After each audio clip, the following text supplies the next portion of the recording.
Hello again, I'm John Turzak and welcome to another lesson at the Seasoned Cook. Today I'm going to answer the varietal type question of how to make Osso Buco or braised veal shanks. But I want to remind you that this method and formula that I'm using to show you today you can use with lamb shanks, pork shanks, and beef shanks. What I have here is about 5 pounds of very thick cut veal shanks. We're going to start out by seasoning them with salt and pepper on both sides. This is a long braising process that's going to evolve over 3 hours here. And we're going to be fast forwarding you through all this process. Osso Buco means the bone with the hole. And all these bones have holes in right here. 1, 2, 3, where the marrow is. And that's part of what this dish is about. Now, the variations on this dish are wide. I'm going to show you a basic Osso Buco Milanese, but then I'm also going to advance this particular formula for you to show you other alternatives that you can do with it, all right? So let's start off by flouring or getting some oil in our braising pan.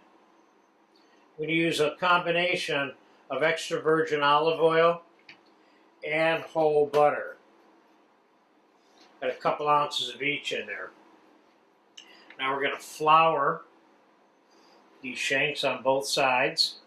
Now if you have shanks that are cut thinner than this, you may want to tie them up with string to keep them together. But these are so big and so encased by silver skin that I don't need to score this skin or tie it up. So let's get our shanks in there.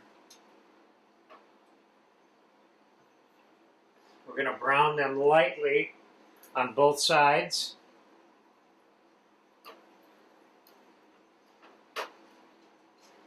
And we're going to get our vegetables back here, celery, carrots, and onions, which I have about 5 cups of here. And we're going to put that in some olive oil and some butter also, a couple of ounces of butter there also.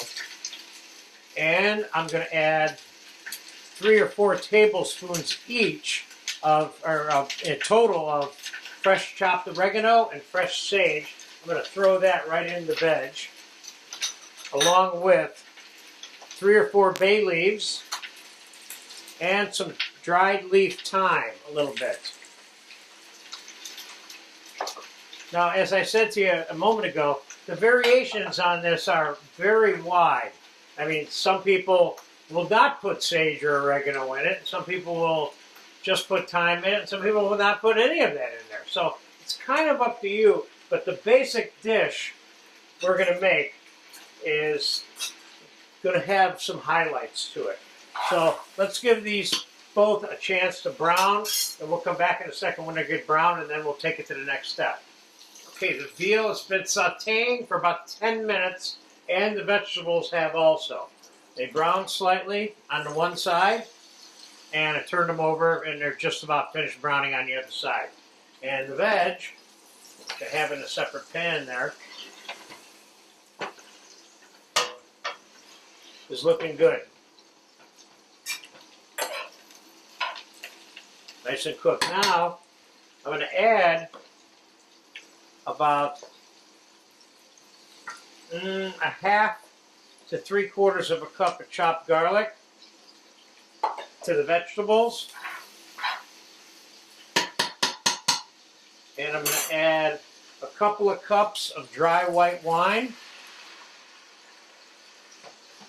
We're going to let that reduce by about half. And then the veal, I'm going to add a couple of cups of diced tomatoes and juice, which is an option. Some Osso Buco Milaneses have no tomato. And I'm going to add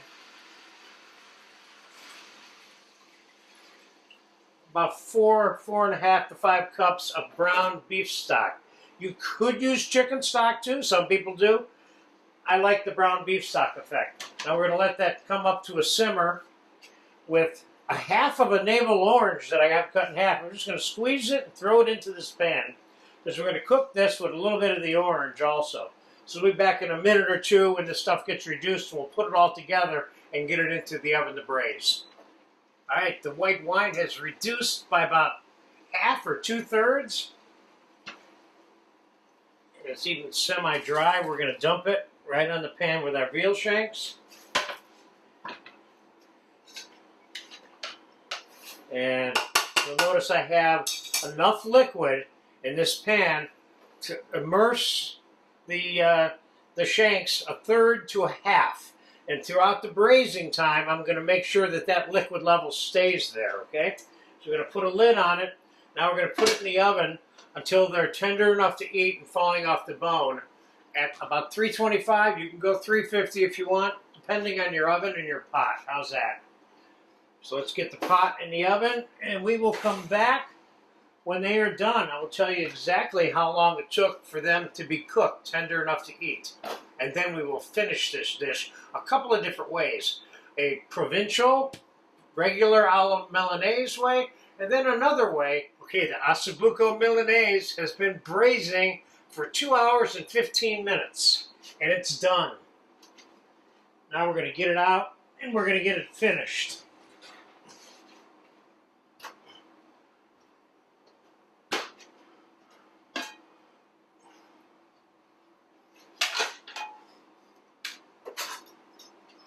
Let me just give you a peek. See how tender this is? It's falling off the bone here. Let's get these out of the pot.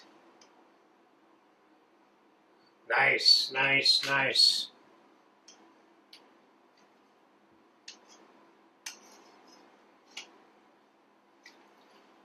I'm going to let those sit there, chill out for a minute.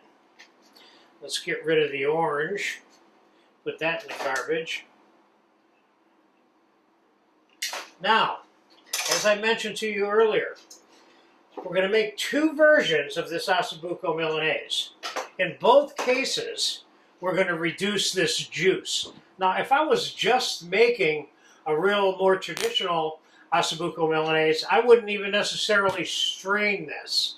But I'm going to strain it, and I am going to use all these nice vegetables for the provincial version, but I'm only going to use the juice for the other version that I'm going to make.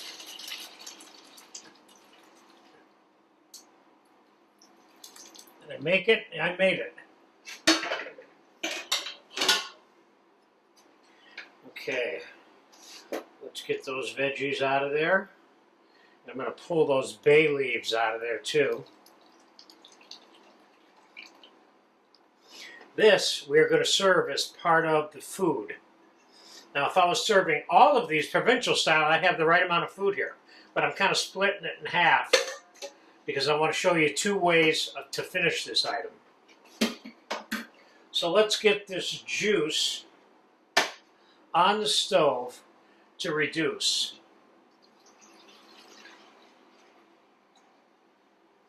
And when that gets close to being done, I'll bring you back in and we will get these on a plate and I'll show you 2 finished versions of this delicious dish. This veal Osso Buco juice has been reducing for almost 30 minutes because I had a lot there. And it's getting real close, so let's do our 2 assemblies now. And let's take warm veal out of the oven here. And I got some roasted shallots and some julienne vegetable here too, which we're going to use. But I took the liberty of cleaning some fat off, and this is all the fat I was able to pull off of all 3 of these pieces.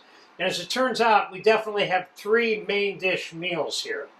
So the first one, the provincial style one, we're going to serve this one with just the natural veg from the braising process,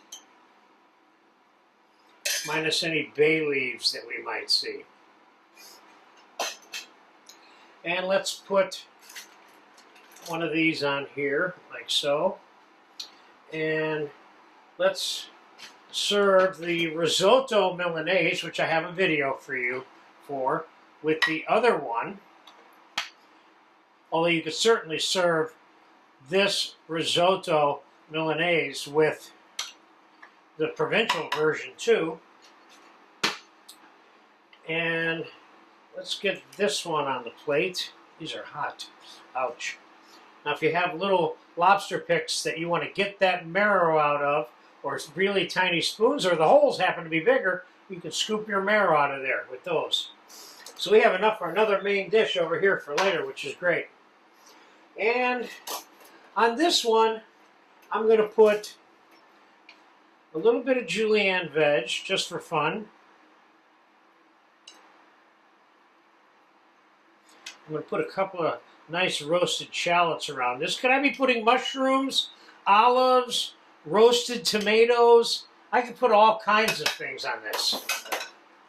And we're going to put a few poached grapes on this one for fun. You got a little bit of a fruity taste going here. And some orange sections. And of course the gremolata, which I made a video for you on how to make this simple concoction of chopped flat Italian parsley, minced lemon rind, and garlic with a little bit of salt and pepper. Let's sprinkle that right on there like so. And the same thing over here. Gremolata is definitely the traditional alla Milanese version of how this dish is served. Either one of them. And now let's get this juice over here.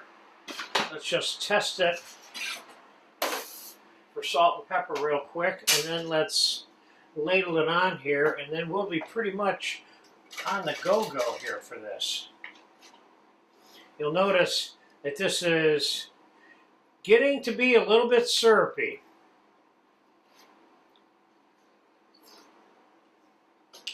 It doesn't need anything. Now, could I swirl butter in this? I probably could.